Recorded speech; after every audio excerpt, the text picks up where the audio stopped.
Prime time हमारे साथ संबित पात्रा हैं, बीजेपी प्रवक्ता, आशुतोष आप प्रवक्ता हैं, और दिल्ली स्टूडियो में कांग्रेस के लीगल सेल के अध्यक्ष हैं अमन पवार, जो इस डीडीसीए केस वाले में जानकारी रखते हैं। आशुतोष, हम आपसे ये जानना चाहते हैं कि आप लोगों ने आज एक 27 जुलाई की एक चिट्ठी दिखाई है कि इसमें लिखा गया है कि क्या क्या डीडीसीए के आरोप लगाए गए हैं। कोई बहुत बड़ा मामला तो इसमें नहीं दिखता है। जांच कमेटी की रिपोर्ट आपकी सरकार के मेज पर है। क्या आप बता सकते हैं कि क्या चार्ज है अरुण जेटली पर डीडीसीए के चेयरमैन रहते हुए? देखिए रवीश भाई, सबसे पहले तो मैं ये आपको बता दूं कि मैं फिलहाल अभी ये आपको नहीं बताऊंगा, लेकिन ये चिट्ठी मेरे पास जो है और जो केंद्र सरकार की खेल मंत्रालय की चिट्ठी है, और ये खेल मंत्रालय की चिट्ठी जो मेरे हाथ में है बहुत स्पष्ट तौर पर कहती है कि दिल्ली सरकार को इस पूरे मामले की जांच करनी चाहिए। और जिस मामले की जांच हमने प्रिलिमिनरी तरीके से दिल्ली की सरकार की तरफ से कर ली गई है, उसकी रिकमेंडेशन, उसकी रिपोर्ट चीफ मिनिस्टर के पास है, और उसके आधार पर रिकमेंडेशन ये दी गई है कि वो कमीशन ऑफ इंक्वायरी गठित हो। जहां तक आपने स्पेसिफिक चार्ज की बात की है, इस चिट्ठी में ही, जो केंद्रीय सरकार की चिट्ठी है, उसमें ही बहुत स्पष्ट तौर पर लिखा हुआ है कि the illegal construction of the corporate boxes in the land in Delhi meant for promoting cricket and entertainment tax evasion is also enclosed. ये साफ तौर पर कहा गया है, the containing matters of irregularities committed by DDCA, that is illegal construction of the corporate boxes in the land in Delhi meant. तो ये चिट्ठी अपने आप में स्पष्ट करती है जो कॉर्पोरेट बॉक्सेस बनने थे, उस कॉर्पोरेट बॉक्सेस के तहत वहां पे एंटरटेनमेंट टैक्स के इवेजन को लेकर कुछ गंभीर मामला है, और उस गंभीर मामला की तहकीकात के लिए ये तब केंद्र सरकार मजबूर हुई है जब इनके अपने ही member of parliament Kirti Azad ने लगातार सरकार पर दबाव डाला, और अंततः मजबूर होकर जब कोई चारा नहीं देखा तो गृह मंत्रालय ने चिट्ठी सीधे खेल मंत्रालय के पास पहुंची और कहा कि अब इस मामले की जांच करिए। जब हमने इस मामले की जांच करने का काम शुरू हुआ, और जब हमारे एक सीनियर आईएएस ऑफिसर चेतन सांगी ने अपनी रिपोर्ट लगभग कंप्लीट कर दी, और उन्होंने साफ तौर पे कहा कि इसमें प्राइमा फेसाई लगता है और इस मामले की जो है वो कमीशन ऑफ इंक्वायरी बिठाकर इसकी और गंभीरता के साथ जांच होनी चाहिए, तो उस ऑफिसर को, जो केंद्रीय गृह मंत्रालय के ज्वाइंट सेक्रेटरी लेवल के एक ऑफिसर ने बुलाकर बाकायदा उनको बुरी तरीके से लताड़ा है, बहुत बुरी तरीके से उनको धमकाया है, और धमकाने के बाद उन ऑफिसर के पास कोई चारा नहीं था और वो छुट्टी पर फिलहाल चले गए हैं। यह है केंद्र सरकार का रवैया। यानी एक तरफ वो कहते हैं मामले की जांच करिए, दूसरी तरफ जब उसकी जांच अपनी परिणति तक पहुंच जाती है तो उस ऑफिसर को न केवल धमकाया जाता है, और उसके साथ साथ जो प्रिंसिपल सेक्रेटरी है उनको इस पूरे मामले फंसा के मामले को डाइवर्ट करने की कोशिश की जा रही है। साफ तौर पर कह दूं, कल इस मामले से संबंधित आम आदमी पार्टी कुछ तथ्यों को सामने रखेगी, और उसके बाद पूरी दुनिया को पता चलेगा कि इस पूरे मामले में अरुण जेटली का क्या इन्वॉल्वमेंट है। संबित जी, अभी जो आशुतोष ने अपनी बात रखी है उसका जवाब दीजिए, और आप दिल्ली सरकार के पिछले 1 साल के कार्यकलाप को देखिए तो इतने सारे अधिकारियों के खिलाफ फिक्सिंग हो रही है। अब वो साफ नजर आता है, ये जो राजनीति है ये किसी और राज्य के अधिकारी ऐसा कर रहे हैं नहीं पता चल रहा है। एक अधिकारी को ट्रांसफर किया जाता है, वो दूसरा अधिकारी आ जाता है। चेतन सांगी एक जांच कमेटी के अध्यक्ष बनते हैं, उनके खिलाफ एफआईआर हो जाती है। हो सकता है ये सारे अधिकारी अपने अपने जगह पर अतीत में या वर्तमान में करप्ट रहे हों, लेकिन एक पूरे सरकार को इन अधिकारियों के जरिए फिक्स करने का एक प्रयास किया जा रहा है, तब तो ये सरकार काम कैसे करेगी, ये भी एक सवाल है। और दूसरा, जो डीडीसीए पे जो आरोप लग रहा है, ठीक है, हालांकि जो चिट्ठी आशुतोष जी ने मुझे दिखाई है उसमें अरुण जेटली या वित्त मंत्री तो नहीं लिखा हुआ है, लेकिन डीडीसीए लिखा हुआ है। किसके कार्यकाल में क्या है ये भी नहीं लिखा हुआ है, लेकिन फिर भी हम ये जानना चाहते हैं कि कांग्रेस, आम आदमी पार्टी अब दोनों मिलकर आपके वित्त मंत्री के खिलाफ हो गई है। पहली बात, जो आपका पहला प्रश्न था कि ये सरकार काम कैसे करेगी, इसलिए जो रेड्स हो रहे हैं और भ्रष्ट अफसरों को पकड़ा जा रहा है, कहीं ना कहीं इसमें कुछ वेंडेटा हो सकता है। मैं आपको एक उदाहरण देता हूं। आप देखिए, ये जो संजय प्रताप सिंह नामक एक आईएएस ऑफिसर थे, जिनको अभी 5 दिन पहले सीबीआई ही पकड़ी, और कोई अरविंद केजरीवाल जी ने सीबीआई को इन्फॉर्म नहीं किया था कि जाके पकड़ लीजिए। जब उनको पकड़ लिया गया और अरेस्ट कर लिया गया तो अरविंद केजरीवाल तुरंत निकल के आकर कहते हैं कि मैंने कहा था, ये हमारे कहने पर सीबीआई सब कर रही है, और देखो एक भ्रष्ट ऑफिसर को मैंने पकड़वा दिया, क्रेडिट लेने आ गए। और आज जब राजेंद्र कुमार जी के ऊपर तमाम तथ्य मौजूद हैं, और ये तथ्य कब से मौजूद हैं, एक आरटीआई, जो आपके पास भी वो कागज होगा, 2000 एक आरटीआई था अभी 6 महीने पहले का, उस आरटीआई के रिप्लाई में कहा गया कि 2012 से अब तक 7 कंप्लेन राजेंद्र कुमार के खिलाफ हो चुका है। उसमें से 5 कंप्लेन एसीबी के पास है, एक वैट कमिश्नर दिल्ली के पास है और एक सीबीआई को भेज दिया गया। 2012 से इस व्यक्ति के खिलाफ कंप्लेन हो रहा है। उस समय मोदी जी नहीं थे, उस समय अरविंद केजरीवाल भी नहीं थे, तो यह कहना कि इस व्यक्ति के खिलाफ अभी जांच शुरू हो गई, यह गलत है। दूसरी बात, ये पूरा मामला अभी तथ्य पे क्यों आया, पटल पे क्यों आया? 6 महीने पहले मई के महीने में आशीष जोशी नामक एक ब्यूरोक्रेट, जो कि आम आदमी पार्टी के सरकार में मेंबर सेक्रेटरी, बहुत पावरफुल पोस्ट होता है, मेंबर सेक्रेटरी थे, जब उनको आम आदमी पार्टी ने निकाला तब इस व्यक्ति के पास बहुत सारे दूसरे ब्यूरोक्रेट आके तथ्यों के साथ विषय को रखे कि ये लीजिए भाई तथ्य, राजेंद्र कुमार ने बहुत सारी गड़बड़ियां की है। इन तथ्यों के साथ आशीष जी ने चिट्ठी लिखी। ये बहुत सारे ब्यूरोक्रेट आशीष जोशी के निकाले जाने का इंतजार कर रहे थे। ये कौन लोग हैं ये बहुत सारे ब्यूरोक्रेट?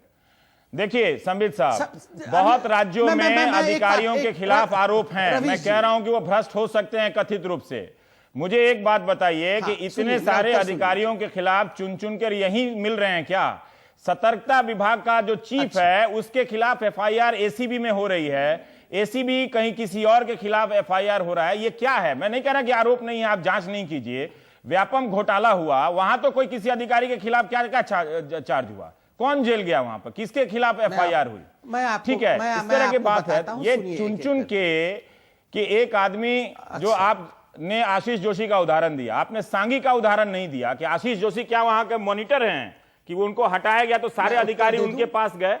ठीक है, आपने एक सवाल का जवाब नहीं दिया। मैं ये पूछने वाला था, ये शराब पकड़ी गई, 2 लाख रुपया पकड़ा गया, कोई अधिकारी 20 साल से नौकरी में है, उसके अकाउंट में 27 लाख रुपया नहीं हो सकता है क्या? है, मैं रिक्वेस्ट करूंगा कि आपका चैनल फोन लगाए मुझे दोबारा। चाहिए आवाज तो टीवी से तो सुन ही रहे ना, इससे बोल लीजिए। हाँ, वहां पे रवीश जी जो है हमारे पार्टी के ऊपर, नहीं सुन लिया मैंने, अभी आता हूं, थोड़ा फोन करवाइए, अभी आता हूं। वो संबित जी की आवाज कट गई। ठीक है आशुतोष, मैं आपसे जानना चाहता हूं कि एक बात मुझे बताइएगा। 2 सवाल यहां से आता है। अभी आज मैं मुख्यमंत्री को यह कहते सुन रहा था कि उनके दफ्तर से फाइल उठाई गई है, जबकि उनके दफ्तर में कोई भी फाइल 10 से 15 दिन तक रहती नहीं है, आती है और चली जाती है। हम कैसे माने कि वहां पर डीडीसीए वाली फाइल, वो जो जांच वाली है, वहां पर उस वक्त थी?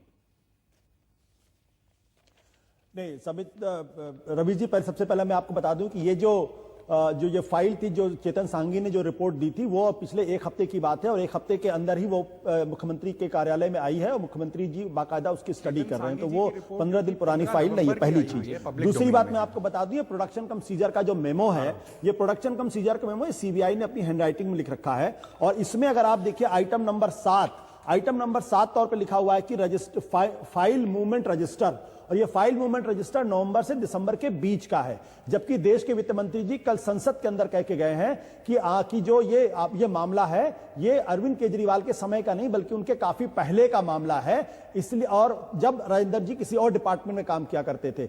और साथ ही साथ उन्होंने ये भी कहा है कि वो जो ये सीबीआई है वो मुख्यमंत्री के कार्यालय में नहीं गई। तो अगर मुख्यमंत्री के कार्यालय में नहीं गई तो उनको ये फाइल मूवमेंट का रजिस्टर कहां से मिल गया? दूसरी बात मैं पूछना चाहता हूं, अगर ये मामला जो था राजेंद्र जी का, अगर अरविंद केजरीवाल के आने का पहले का था, तो इस फाइल मूवमेंट रजिस्टर को ले जाने की जरूरत क्या थी, जो अभी 1 महीने की नहीं बल्कि मुझे एक ऑब्जेक्शन है, बार-बार मेरे फोन लाइन को काट दिया जा रहा है और आपका संबित भाई, आप भी जानते हैं टीवी में कट जाता है, गजब है भाई। ड्रामा का भी एक लिमिट होता है संबित भाई, आप जानते हैं अच्छी तरीके से। नहीं, ड्रामा का लिमिट नहीं है, ड्रामा कर रहे हैं आप, और क्या कर रहे हैं? आपको पता है कि टेलीविजन में सिग्नल कट जाता है, आप काट दिया जा रहा है, और कोई मुझे काम नहीं है कि हम आपको काट दे रहे हैं। गजब हाल है, बोलिए ना, 5 मिनट बोलिए। आप जानते हैं अच्छी तरह से, हमको और कोई काम नहीं है क्या? सवाल पूछा जाता है और हर बार आप जवाब दीजिए। आपका कट गया तो आप लगाइए ना साहब, आपके पास जवाब नहीं है क्या? आप इतनी बड़ी पार्टी हैं, 70-75 प्रवक्ता हैं आपके, आपको कौन लाइन काट लगा? गजब बात करते हैं। बोलिए, मैं नहीं टोकने वाला। कर रहा है, पूरा देश देख रहा है। देश कुछ नहीं देख रहा है। आपसे मैं सवाल पूछ रहा हूं, आप उस सवाल का जवाब दे दीजिए। देश को टीवी से नहीं दिख रहा है। अगर देश को यह भ्रम है कि उसको टीवी से दिख रहा है और एंकर और प्रवक्ता के बोलने से, तो मैं देश को बोल रहा हूं कि वो देखते रहे। ये गलत बात है। जो आप कहना चाहते थे आप कहिए, लेकिन कोई जानबूझ के नहीं काटा है। संबित भाई, आप जानते हैं, प्लीज। नहीं रवीश जी, प्लीज, देखिए, मैं ऐसा क्या बात करते हैं आप भी? कहता नहीं हूं, आज कह रहा हूं तो तथ्यों के साथ कह रहा हूं। कोई तथ्य उत्थ्य नहीं है आपका, कोई हम लोग कोई जान के लाइन नहीं काटे, कट जाता है भाई। चलिए सुनिए, हाँ। आप सुन लीजिए, आप आशुतोष जी, और आप अरे इतना बेचैन मत होइए, जवाब दे दीजिए। एक सेकंड। नहीं, मैं बेचैन नहीं हूं। आप लोग चाहते हैं कि अब मैं इतना नहीं बोलूं, 5 तो मिनट मुझे आपने कोई इसमें ले परेशानी लिया नहीं, बिना मगर मतलब सुन का। आप लीजिए। जानते हैं कि कट जाता, ठीक है। अब मैं बोल सकता हूं। हाँ, बोलिए। नंबर 1, आपका सवाल था कि दूसरे राज्यों में नहीं हो रहा है, दिल्ली में हो रहा है। 15 सितंबर 2015 को राजस्थान के मुख्य सचिव, प्रिंसिपल सेक्रेटरी अशोक सिंघवी, जो कि माइंस के मुख्य सचिव थे, उनके दफ्तर में रेड पड़ा और उनको गिरफ्तार कर लिया गया। क्या वसुंधरा राजे एक बार भी आके अरविंद केजरीवाल की तरफ बोली, मोदी जी नहीं जानते मैं कौन से मिट्टी का बना हूं, वो मनोवैज्ञानिक रोगी हैं, वो कावर्ड है? नहीं, एक इसमें बार भी देखिए, बोला उन्होंने कि इमरजेंसी। देखिए, आप 5 मिनट सीएम नहीं के बोलेंगे, आपने कहा कार्यालय को सुन लीजिए, आप सुन लीजिए पूरा, सील करने की बात आप पूरा थी। सुन लीजिए, उसके हाँ। बाद आप पूरा सुन लीजिए, उसके बाद आप प्लीज टोकिएगा, बोलने मत दीजिएगा, मुझे परेशानी नहीं है, पूरा सुन लीजिए। नंबर 1, राजस्थान की मुख्यमंत्री ने उफ तक नहीं किया। दिल्ली के मुख्यमंत्री को लग रहा है संघीय ढांचे पर बहुत बड़ा खतरा आ गया, फर्क है इसमें। दूसरी बात, आपने कहा कि आशीष जोशी, जो कि एक ब्यूरोक्रेट हैं, उन्होंने क्यों कंप्लेन किया और बाकी सारे ब्यूरोक्रेट्स कंप्लेन क्यों कर रहे हैं? शायद ये सब मिले हुए नहीं, मैं वो बोल रहा सारे हूं, छोड़िए आशीष जोशी के पास को। क्यों गए? सुनिए तो मेरी बात, वो सारे आशीष जोशी के पास कौन क्यों गए? हाँ। आप देखिए, फिर इंटरफियर, आपने कहा बोलिए मैं इंटरफियर नहीं करूंगा, फिर इंटरफियर। सुन लीजिए, मैं बता रहा हूं, फिर आप इंटरफियर करिए। नंबर 1, मैं बोल रहा हूं, छोड़िए आशीष जोशी को, अगर संबित पात्रा भी कंप्लेन करता, छोड़िए संबित पात्रा को, अगर मोदी जी भी कंप्लेन कर देते और उस कंप्लेन में तथ्य होता, उसमें क्रेडिबिलिटी होती, तो क्या उस कंप्लेन को सुनना नहीं चाहिए? अगर एविडेंस दिया गया है और क्रेडिबल एविडेंस दिया गया है, तो कौन कंप्लेनेंट है ये महत्वपूर्ण नहीं है, कितना क्रेडिबल एविडेंस है ये महत्वपूर्ण है, इस पर ध्यान देना चाहिए। मैं तीसरी बात, बस इतना करके मैं सवाल करता हूं। जो धरना दे रहे थे रामलीला मैदान में कि सीबीआई मुक्त होनी चाहिए, सीबीआई रेड कभी भी कर सकती है, चीफ मिनिस्टर को बताना नहीं चाहिए। आज अगर एक भ्रष्ट अधिकारी पर रेड हो रहा है, मैं आशुतोष से पूछना चाहता हूं, आशुतोष जी, क्या बतौर मुख्यमंत्री के जो भ्रष्टाचार के खिलाफ आवाज उठाते रहे हैं, उनका कर्तव्य नहीं बनता कि चाबी लेकर खुद आ जाते कि अरे सीबीआई के बंधुओं, मेरे ऑफिस में भी जाओ, वहां भी ढूंढो, अगर एक भ्रष्ट अधिकारी है तो उसको पकड़ लो, छोड़ो मत। एक सवाल है, मेरे घर में भी जाओ। इसमें एक दम है कि एक तो वो भाषा का इस्तेमाल किया गया पीएम के खिलाफ, अभी तक आप लोगों का कोई स्पष्टीकरण नहीं है इसके ऊपर, और वो मैं भी मानता हूं कि वो एक अनुचित और अमर्यादित भाषा का इस्तेमाल किया केजरीवाल ने। लेकिन जो कई लोगों ने कहा है कि जब जांच हो रही थी उनके खिलाफ, तो होने दीजिए, सीबीआई को अगर डॉक्यूमेंट उठा रही है तो इतना हल्ला हंगामा करने की क्या जरूरत है? हमने तो पहले दिन भी कहा और आज भी कह रहे हैं कि अगर उनके खिलाफ अगर मामला इन्वेस्टिगेशन हो रहा है, इन्वेस्टिगेशन होने दी, हमने कब कहा कि इन्वेस्टिगेशन मत होइए, लेकिन मैं जरा संबित पात्रा को समझा दूं। उन्होंने कहा है कि अगर कोई कंप्लेन है, उसमें कुछ क्रेडिबल एविडेंसेस हैं तो उसकी जांच होनी चाहिए।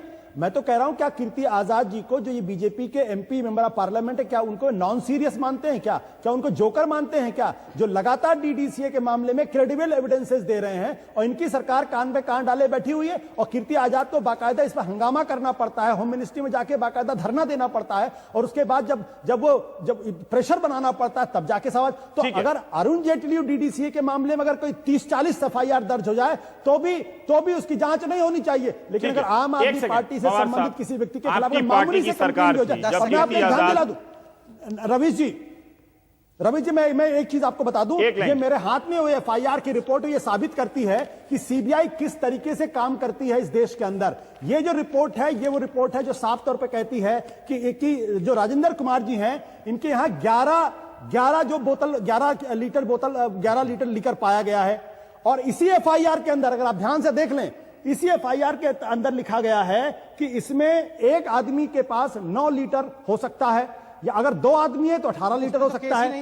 यही एफआईआर साफ तौर पर कहती है कि भाई अंडरसाइंड फाउंड दीज, कि जहां पे उनकी पत्नी भी है और जहां वो भी हैं, यानी 2 लोग हैं, 2 लोगों के पास 18 लीटर तक दारू रख सकते हैं, शराब रख सकते हैं, ये बिल्कुल इलीगल नहीं है, लेकिन ठीक है। सिर्फ 11 लीटर है। एक सेकंड, मैं अब ये जरा डीडीसीए पे आना चाहता हूं। पवार साहब, एक तो आपकी पार्टी के समय में कीर्ति आजाद आरोप लगाते रहे, ठीक, आपकी पार्टी ने कभी जेपीसी की मांग नहीं की। जैसे ही आम आदमी पार्टी ने कहा कि हम आरोप लगा रहे हैं अरुण जेटली पर और उनसे इस्तीफा मांग रहे हैं या उनके खिलाफ खुलासा करेंगे, आप लोग तुरंत इतने सक्रिय हो गए।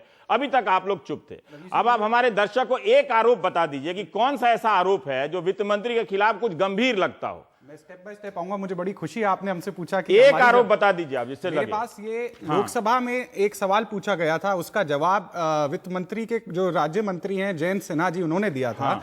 सवाल ये था, मुझे पता है कि उसमें 4 अधिकारी पकड़े गए थे, उनके खिलाफ मैं आ रहा हूं कि सवाल ये था कि डीडीसीए में जो घोटालों की जो अब आरोप लगाए जा रहे हैं उसमें सरकार ने क्या कोई इसमें अभी तक जांच शुरू करी है। तो जयंत सिन्हा साहब का जो मोदी सरकार में राज्य वित्त मंत्री है, उनका ये इसमें जो आंसर था वो ये था कि the ministry has ordered inspection under sir, आप हिंदी में उसको बता दीजिए ना, उतना लाइन बाय लाइन पढ़ने की जरूरत नहीं है। मंत्रालय ने डीडीसीए में जांच करने के आदेश 28/9/2012 जब कांग्रेस सरकार थी उस टाइम पर दे दिए थे। दूसरी बात जो आज जेटली ने आपके मुझे तो याद नहीं है, ठीक है अजय माकन जी अब बता रहे हैं, कभी भी आप लोगों ने सक्रियता से, इतनी सक्रियता से मांग नहीं की। बिल्कुल, आप चार्ज बताइए ना कि क्या चार्ज है अरुण जेटली के बता रहा हूं मैं। आज के खिलाफ तो है आरोप, वो तो सब लगा रहे हैं, सब कोई कह रहा है कि भ्रष्टाचार का आरोप है, लेकिन जब आपने वित्त मंत्री को घसीट लिया तो चार्ज लगाइए ना, पब्लिक को पता तो चले कि क्या चार्ज है। मुझे मौका तो दीजिए। तो आप चार्ज नहीं बता रहे, अभी तक आपने चार्ज नहीं बताया।